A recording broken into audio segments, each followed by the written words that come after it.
Okay, so hello everyone. Today I'm going to be looking at these.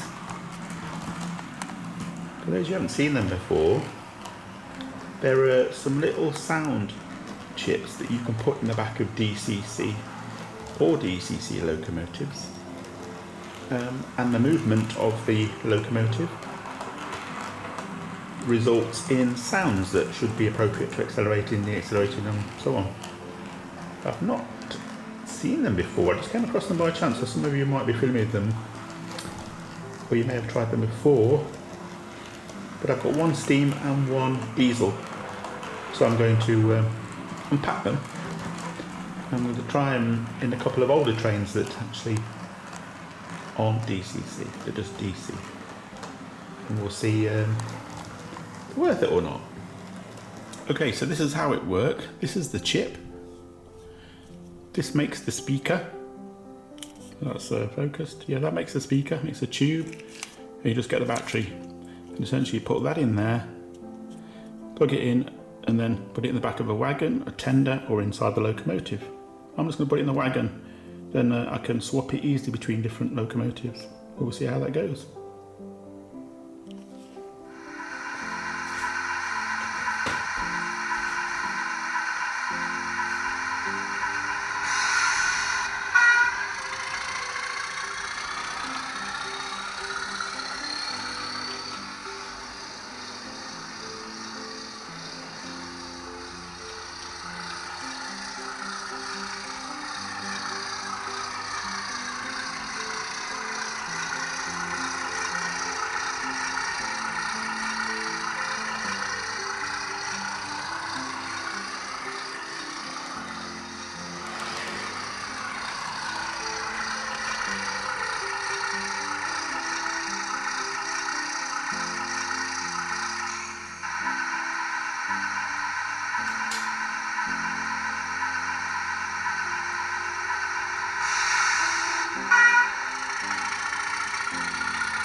Okay, so these are okay.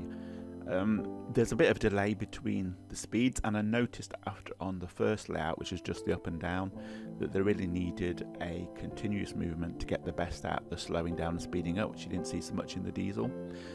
They can be hidden in coaches, in tens, or inside the locomotives, and I think a fixed solid speaker would probably work better, and you could probably adjust the size, the length of that to suit. They're about £45, and the people who make them are making them now in future for DMUs and coaches and whatever. But if you've got DC and you really would like some sound, they're not bad. They're okay for 45 quid. And because you could put them in a wagon, you can actually just buy one of each and just move them around depending on what you're doing at the time. But no, I thought I'd show them to you in case you haven't seen them before.